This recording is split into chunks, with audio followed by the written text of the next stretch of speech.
चलिए, तो अभी एक और एंटीवायरल टॉपिक हम लोग कवर करते हैं, और ये बहुत ही इंपॉर्टेंट है practical point of view as well as theory viva सभी जगह पे। Even MCQ point of view भी इसमें से काफ़ी सारे क्वेश्चंस पूछे जाते हैं। तो ये टॉपिक का थरो नॉलेज होना बहुत ज़रूरी है। अगेन हम लोग इम्पोर्टेंट पॉइंट्स डिस्कस करेंगे और कंसेप्चुअली अंडरस्टैंड करेंगे कि कैसे ये टॉपिक को प्रिपेयर किया जाए। पहले समझते हैं एचआईवी वायरस का लाइफ साइकिल। तो जैसे हमने जनरल वायरल लाइफ साइकिल देखा था उसी टाइप का होता है, लेकिन थोड़े कुछ बहुत स्पेसिफिक थिंग्स होते हैं। जैसे यहाँ पे एचआईवी वायरस के बारे में देखें तो उसके ऊपर कुछ प्रोटीन्स होते हैं, जो प्रोटीन हेल्प करते हैं उसे जो सेल के ऊपर बाइंड करने में। CD4 सेल्स होते हैं। CD4 सेल्स के ऊपर भी कुछ रिसेप्टर्स होते हैं, जैसे यहाँ पे आप देख सकते हैं कि CXCR4 या CCR5 रिसेप्टर्स हैं, ठीक है। तो वो CD4 सेल्स के ऊपर होते हैं।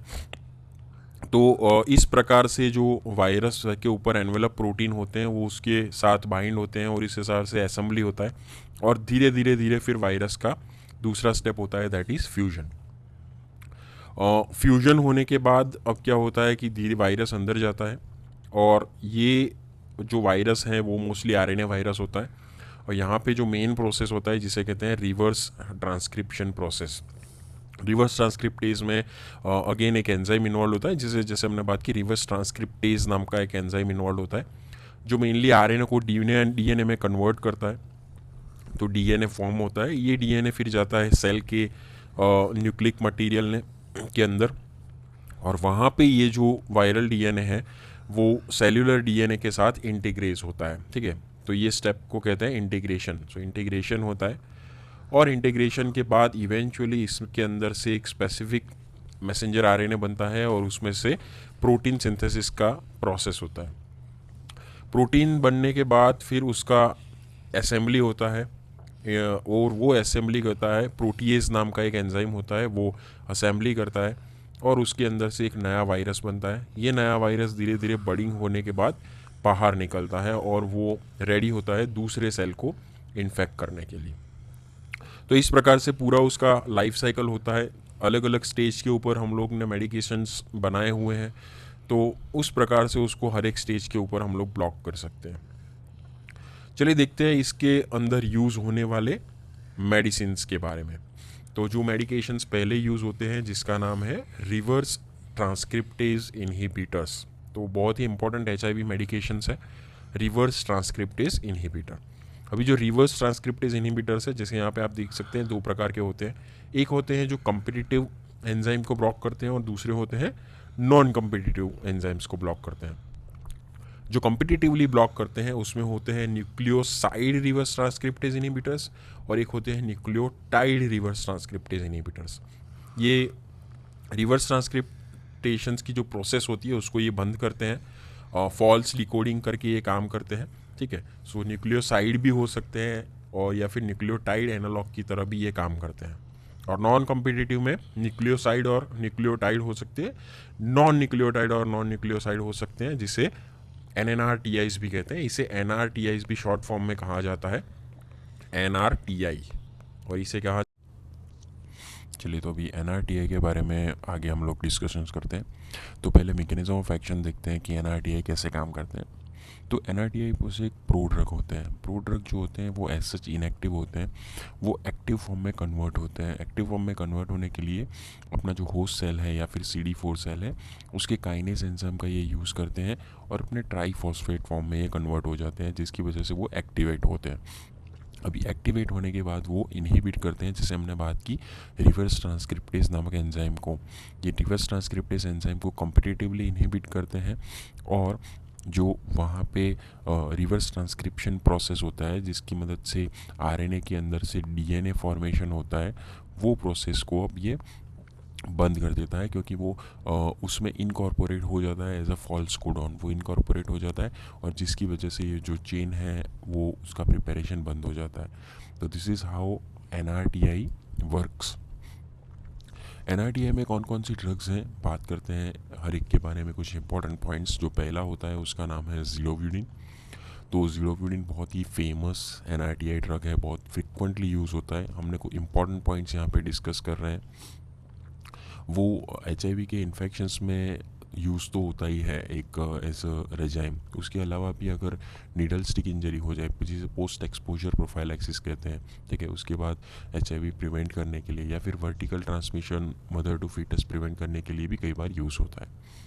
जो मेन एडवर्स ड्रग रिएक्शन है, हर एक ड्रग का हम लोग मेन एडवर्स ड्रग रिएक्शंस देखेंगे, क्योंकि अब ये जो HIV ड्रग्स है अपनी एडवर्स ड्रग रिएक्शंस या फिर इंटरेक्शंस के लिए बहुत ही फेमस है। तो मेजर जो एडवर्स ड्रग रिएक्शंस यहाँ पे होते हैं वो होता है bone marrow suppression. Always always जब भी ज़िलोविडिन देते हैं तो पेशेंट का ब्लड काउंट करना बहुत ही ज़रूरी है। बोन मैरो सप्रेशन बहुत ही कॉमन है, और उसके साथ और भी जो कोई ड्रग जो बोन मैरो सप्रेशन करती है उसको कभी भी मत दीजिए। जैसे यहाँ पे बात की है गैनसाइक्लोविर, तो हमने ऑलरेडी बात की थी, ये भी एक एसाइक्लोविर का कंजीनर है और ये भी बोन मैरो सप्रेशन करता है। तो कभी भी इसको ज़िलोविडिन के साथ कंबाइन ना कीजिए। अगर ऑलरेडी पेशेंट का हीमोग्लोबिन लेवल कम है तो भी ना दीजिए। तो न्यूट्रोपीनिया होना, थ्रोम्बोसाइटोपिनिया होना, मेगलोप्लास्टिक एनीमिया होना बहुत ही कॉमन चीज़ है ज़िलोविडिन के साथ। तो ऑलवेज ब्लड काउंट करना ज़िलोविडिन के साथ ना भूलें, ठीक है। तो ये बहुत इंपॉर्टेंट चीज़ है। दूसरी एडवर्स ड्रग रिएक्शंस जो होती है वो होता है मसल डैमेज, मायोपैथी होती है। और कौन सी ड्रग मायोपैथी करती है as an adverse drug reactions, अगर आप याद करना चाहें तो स्टैटिन्स बहुत ही कॉमन है, ठीक है। तो स्टैटिन्स जो होते हैं हाइपोलिपिडेमिक ड्रग्स होती हैं, जिससे भी मायोपैथी बहुत ही कॉमन होती है। रिफाम्पिसिन क्या करता है, इसका मेटाबॉलिज्म बढ़ा देता है तो क्लियरेंस इसका बढ़ता है। और तीसरा जो मोस्ट इम्पॉर्टेंट चीज़ इसके साथ एसोसिएटेड है वो है लाइपोडिस्ट्रोफी। तो लाइपोडिस्ट्रोफी इसके साथ एसोसिएटेड है। लाइपोडिस्ट्रोफी मीन्स की abnormal fat distribution, fat distribution abnormal जगह पे होना, जैसे कि हम्प हो जाना बैक के ऊपर या फिर नेक के पीछे फैट डिपोजिशन होना, तो जिसे लाइपोडिस्ट्रोफी कहते हैं। लाइपोएट्रोफी भी होता है, कई भी जगह से वो फैट है वो कम होने लगता है। और जो चौथा इंपॉर्टेंट एडवर्स ड्रग रिएक्शन है वो है नेल हाइपर पिगमेंटेशन। बहुत ही पिक्यूलियर साइड इफ़ेक्ट्स है नेल का हाइपर पिगमेंटेशन होना। तो ये भी एक इम्पॉर्टेंट चीज़ और इम्पॉर्टेंट एडवर्स ड्रग रिएक्शंस है ज़िलोविडिन का। तो होपफुली आपको इसके एडवर्स ड्रग रिएक्शंस पता चल गए होंगे। दूसरी जो NRTI ड्रग है वो है डिडानोसिन। अगेन जैसे हमने बात की, ये सब ड्रग का हम लोग पिक्यूलियर पॉइंट देखेंगे और एडवर्स ड्रग रिएक्शंस को डिस्कस करेंगे। ओरल बायोबिलिटी इसका है फूड के साथ कम होता है, लेकिन इससे जो एडवर्स ड्रग रिएक्शन है आपको याद रखना है वो है main important, that is pancreatitis. Didanosine से पेनक्रेटाइटिस के सबसे हाईएस्ट चांस होते हैं। ये ड्रग जो दूसरी चीज़ करती है वो है neural damage, neuropathy. In general भी हम लोग देख चुके हैं कि जो एंटीवायरल ड्रग्स होती हैं जिसमें न्यूरोटॉक्सिसिटी, नेफ्रोटॉक्सिसिटीज़ काफ़ी कॉमन होती है, तो डिडानोसिन में भी पेनक्रेट डैमेज होता है और साथ में न्यूरोटॉक्सिसिटी होती है। पेरिफेरल न्यूरोपैथी भी होती है, ऑप्टिक न्यूराइटिस होती है और एक हाइपर यूरिसीमिया भी इससे कॉमन है। डिडानोसिन से एक और GI डिस्टर्बेंस बहुत कॉमन है, दैट इज़ डायरिया, बहुत ही कॉमन है डायरिया। तो इससे न्यूट्रोपीनिया होना या फिर हेपेटिक डैमेज होना, ये सब भी एबनॉर्मलिटीज़ इससे पाई गई है। तो डिडानोसिन से भी काफ़ी सारे एडवर्स ड्रग रिएक्शंस होते हैं। लेकिन पेनक्रियाटाइटिस आप खास याद रखें, न्यूरोपैथी आप खास याद रखें और डायरिया खास याद रखें। और इसके बारे में जो ड्रग है वो है स्टेविडिन। स्टेविडिन से अगेन एडवर्स ड्रग रिएक्शन जो मोस्ट इंपॉर्टेंट MCQ के फॉर्म में पूछे जाते हैं वो है पेरिफेरल न्यूरोपैथी। सबसे अच्छा और सबसे ज़्यादा लैक्टिक एसिडोसिस भी इससे होता है। अगेन पेनक्रेटाइटिस और लाइपोडिस्ट्रोफी बहुत ही कॉमन है। तो स्टाविडिन के साथ आप पेरिफेरल न्यूरोपैथी बहुत ही कॉमनली याद रखें, साथ में लैक्टिक एसिडोसिस भी याद रखें। एक और ड्रग्स हैं जो है लेमिविडिन और साथ साथ में एम्ट्रीसिटामिन। लेमिविडिन हम लोग देख चुके हैं, ये हेपेटाइटिस बी इन्फेक्शंस में भी यूज़ होती है, यहाँ पे भी ये यूज़ होती है। लेमिविडिन और एम्ट्रीसिटामिन दोनों ही बहुत अच्छी, क्योंकि ज़िलोविडिन पहले यूज़ होती थी, उसकी टॉलरेबिलिटी कम थी क्योंकि उससे एडवर्स ड्रग रिएक्शंस बहुत ही ज़्यादा होते थे। तो अब जो एडवांस रेजाइम होते हैं HIV के, उसमें लेमिविडिन या फिर एम्ट्रीसिटामिन का बहुत ही ज़्यादा यूज़ होता है क्योंकि ये बहुत ही अच्छी टॉलरेट ड्रग है, ठीक है। पेरिफेरल न्यूरोपैथी या पेनक्रेटाइटिस जैसी चीज़ें नहीं हैं। हेपेटाइटिस बी के सामने भी इफेक्टिव, और एम्ट्रीसिटामिन तो वंस अ डे डोजिंग के फॉर्म में अवेलेबल है। तो ये दोनों एक अभी तक जो देखने वाली NRTIs में से सबसे अच्छी NRTIs मानी जाती है। तो एडवांस जो अभी क्लिनिकल प्रैक्टिस है अभी, उसमें मोस्टली ये फिजिशियंस लेमिविडिन या एम्ट्रीसिटामिन का यूज़ करते हैं। अगेन जैसे हमने बात की HIV HPV दोनों के सामने जो इफेक्टिव होती है वो ड्रग कौन कौन सी अगर आपको पूछे तो लेमिविडिन एम्ट्रिसिटामिन है और एक न्यूक्लियोटाइड रिवर्स ट्रांसक्रिप्टेज इनहिबिटर जिसमें टीनोफोविर का भी इन्वॉल्वमेंट होता है। तो ये तीनों ड्रग हैं अभी जो मोस्ट कॉमनली क्लिनिकल प्रैक्टिस में यूज़ की जाती है। जल्सिटाबिन भी एक नई NRTI है। जल्सिटाबिन से लेकिन याद रखना है उससे होने वाला ओरल अल्सरेशन। जल्सिटाबिन अल्सरेशन और स्टोमेटाइटिस के लिए बहुत ही फेमस है, लेकिन एफिकेसी इसकी बहुत कम है तो कम यूज़ की जाती है। इससे भी कई बार न्यूरोपैथी और पैनक्रियाटाइटिस के चांसेस हैं। लेकिन MCQ के लिए बहुत ही इंपॉर्टेंट और पिक्यूलियर पॉइंट है ये ओरल अल्सरेशन। ये पूछते हैं कि कौन सी NRTI से ओरल अल्सरेशन या स्टोमेटाइटिस कॉमन है। फिर बात करते हैं एबाकाविर, अगेन वेरी पिक्यूलियर ड्रग, क्योंकि इससे जो रिपोर्ट हुए हैं वो है मायोकार्डियल इन्फार्क्शन के केसेस। मायोकार्डियल इन्फार्क्शंस के केसेस एबाकाविर से बहुत ही कॉमन रिपोर्ट हुए हैं। दूसरी इंपॉर्टेंट चीज़ रिपोर्ट हुई है वो है हाइपर सेंसिटिविटी रिएक्शंस। स्पेशली एक टिपिकल कैरेक्टरिस्टिक्स होती है जिसमें HLA-B5701 LL टाइप के जो जीन्स होते हैं उसके साथ एसोसिएटेड होती है ये हाइपर सेंसिटिविटी रिएक्शंस। सो इस टाइप का टेस्टिंग करना बहुत ही ज़रूरी है ये LL का बिफोर स्टार्टिंग द एबाकाविर। सो दो चीज़ें कॉमनली जुड़ी हुई है इसके साथ, MI की रिपोर्ट्स और हाइपर सेंसिटिविटी के रिएक्शंस।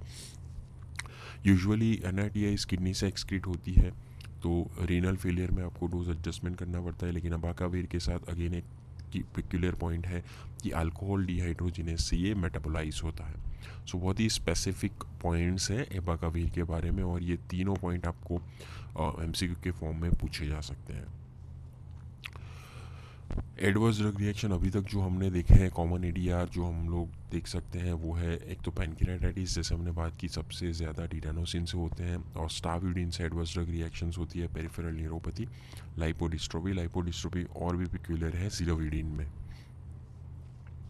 अब लोग हम दूसरी ग्रुप की बात करते हैं वो है न्यूक्लियोटाइड रिवर्स ट्रांसक्रिप्टेज इनहिबिटर। ये भी NRTI ही कहा जाता है, लेकिन इसमें न्यूक्लियोटाइड रिवर्स ट्रांसक्रिप्टेज इनहिबिटर्स है जिसमें किसी भी प्रकार का बायो एक्टिवेशन करने की ज़रूरत नहीं होती है।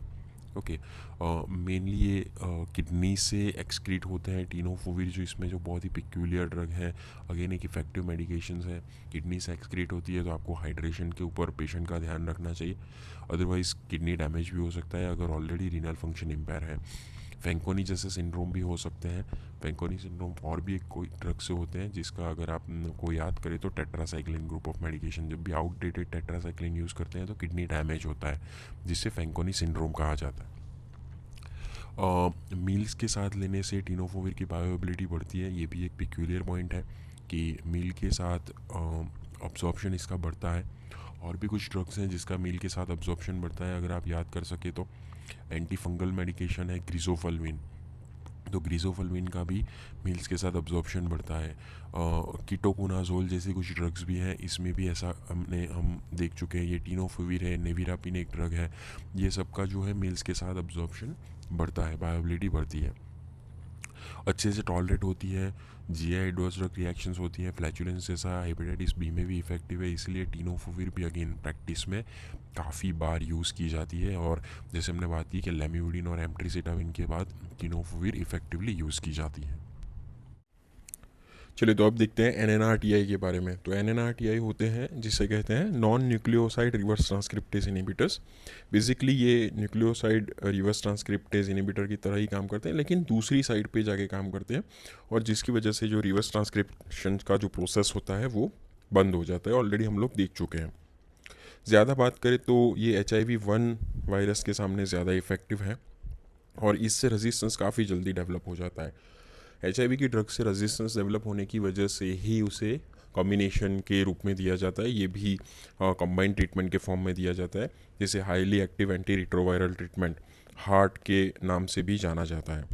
इसमें कौन कौन सी मेडिकेशन आती है? इसमें जो फेमस मेडिकेशन है वो है इफाविरेंस, नेविरापिन, एट्राविरिन और डेलाविरिन। तो ये कुछ नई मेडिकेशन हैं, ये पुराने मेडिकेशन हैं, इफाविरेंस एंड नेविरापिन।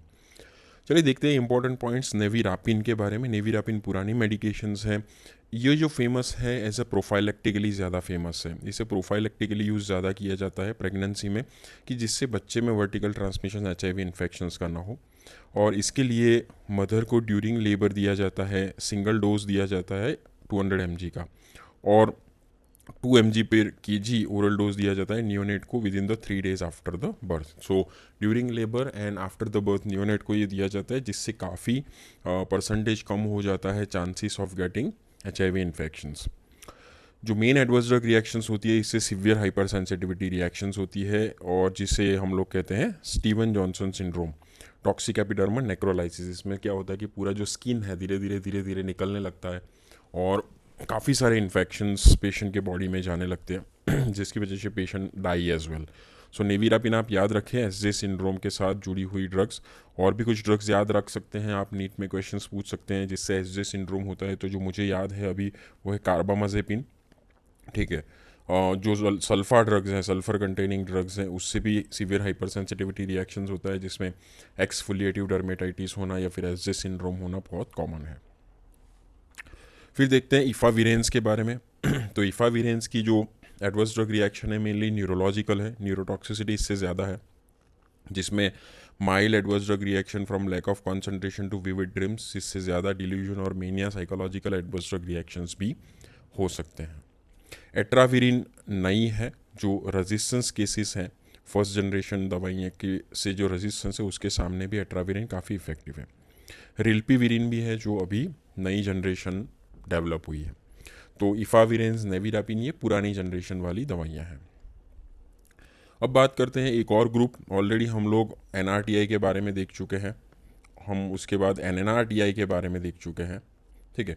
अभी हम लोग देखेंगे प्रोटियस इनहिबिटर्स। तो ये जो 3 ग्रुप हैं बहुत कन्वेंशनल ग्रुप ऑफ मेडिकेशंस है, और जो हार्ट की ट्रीटमेंट है, कम्बिनेशन ट्रीटमेंट, ये तीनों ग्रुप की दवाइयों को कंबाइन करके ही दिया जाता है, क्योंकि अलग अलग जगह पे ये काम करते हैं, ठीक है। या फिर मोस्टली क्या होता है कि NRTI के साथ NNRTI या फिर NRTI के साथ PI को कंबाइन करके दिया जाता है।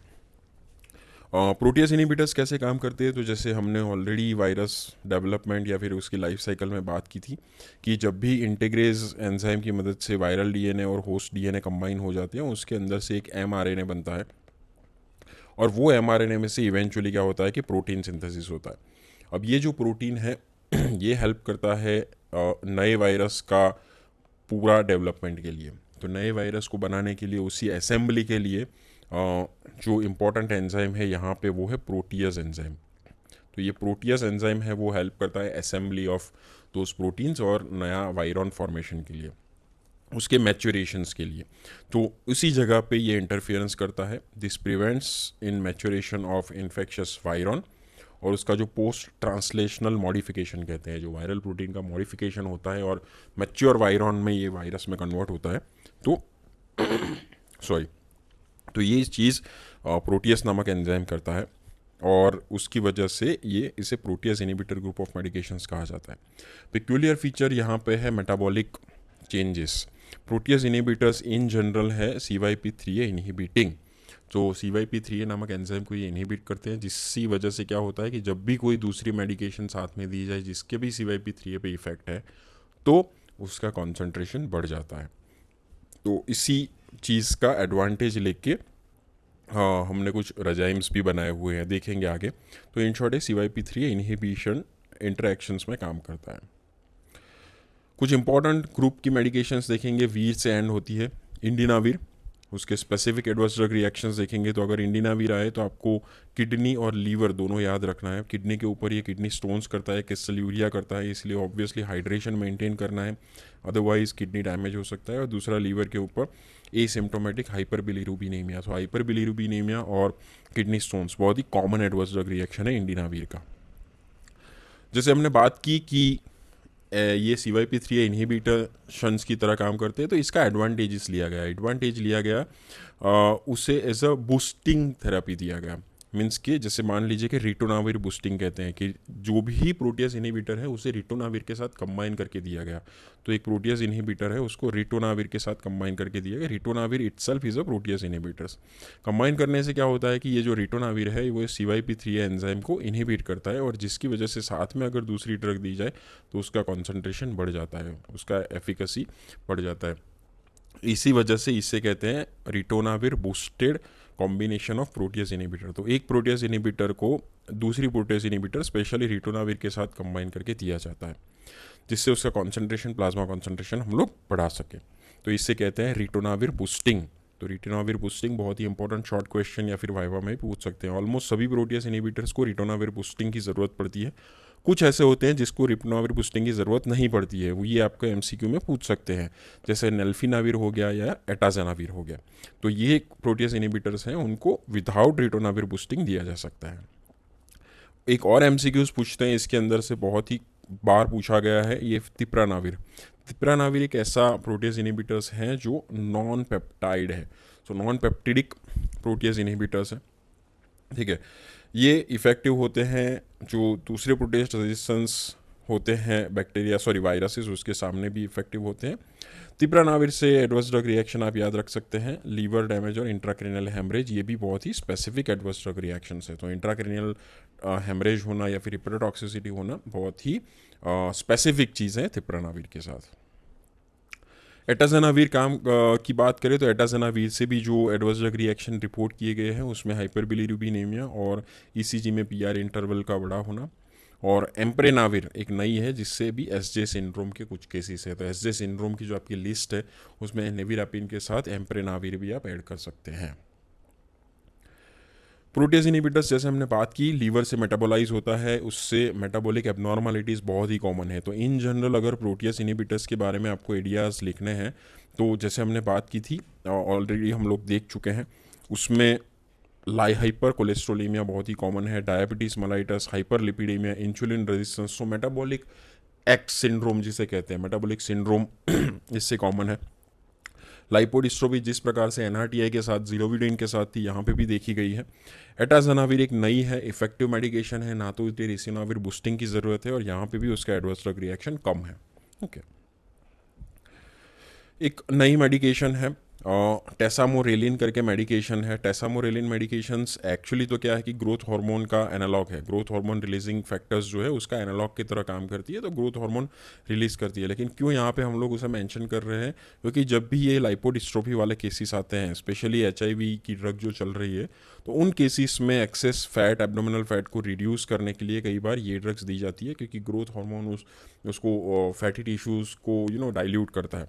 सो टेसामोरेलिन मेडिकेशन यहाँ पे भी एमसीक्यू के तौर पे थोड़ा कोरिलेट करती है। अब जो है, अब तक हमने कन्वेंशनल ग्रुप ऑफ मेडिकेशंस देखी है, एनआरटीआई, एनएनआरटीआई, प्रोटियस इनहिबिटर्स। अब हम कुछ नए ग्रुप ऑफ मेडिकेशंस देखने वाले हैं, ये होते हैं एंट्री इनहिबिटर्स, ठीक है। तो जैसे हमने बात की थी कि जो वायरस है वो वायरस CD4 सेल के अंदर एंट्री लेता है, तो उसके लिए यहाँ पे पहले उनका अटैचमेंट होता है एक रिसेप्टर्स के ऊपर, और यहाँ पे उनका ग्लाइकोपेप्टाइड्स होते हैं, वो स्पेसिफिक रिसेप्टर्स के ऊपर अटैच होते हैं, जिससे पहला अटैचमेंट होता है एंड इवेंचुअली उनका फ्यूजन होता है और धीरे से फिर वायरस अपना जो न्यूक्लिक मटेरियल है वो अंदर रिलीज़ करता है। तो ये जो प्रोसेस है इसमें इंटरफियरेंस करने वाले जो मेडिकेशंस हैं, इसे एंट्री इनहिबिटर या फिर आगे आने वाले फ्यूजन इनहिबिटर्स भी नाम दिए गए हैं। तो एंट्री इनहिबिटर्स की अगर नाम देखें तो एक टाइप की एंटीबॉडी है जिसे एडालिजुमाब भी कहते हैं, एक प्रकार की एंटीबॉडी है किसके अगेंस्ट, CD4 के जो रिसेप्टर्स हैं उनके अगेंस्ट। तो CD4 के जो रिसेप्टर्स हैं इसे ये ब्लॉक कर देती है और वो अटैच हो जाती है, जिसकी वजह से वायरस अटैच नहीं हो पाते और इसकी वजह से आगे का जो एंट्री प्रोसेस बंद हो जाता है, इन्फेक्शन बंद हो जाता है। इंट्रावीनसली दिया जाता है, ठीक है। ये फ्यूजन इनहिबिट करता है HIV और CD4 सेल का, जैसे हमने बात की थी। दूसरी भी एक ड्रग है एन्फुवर्टाइड, ये आप याद रखें।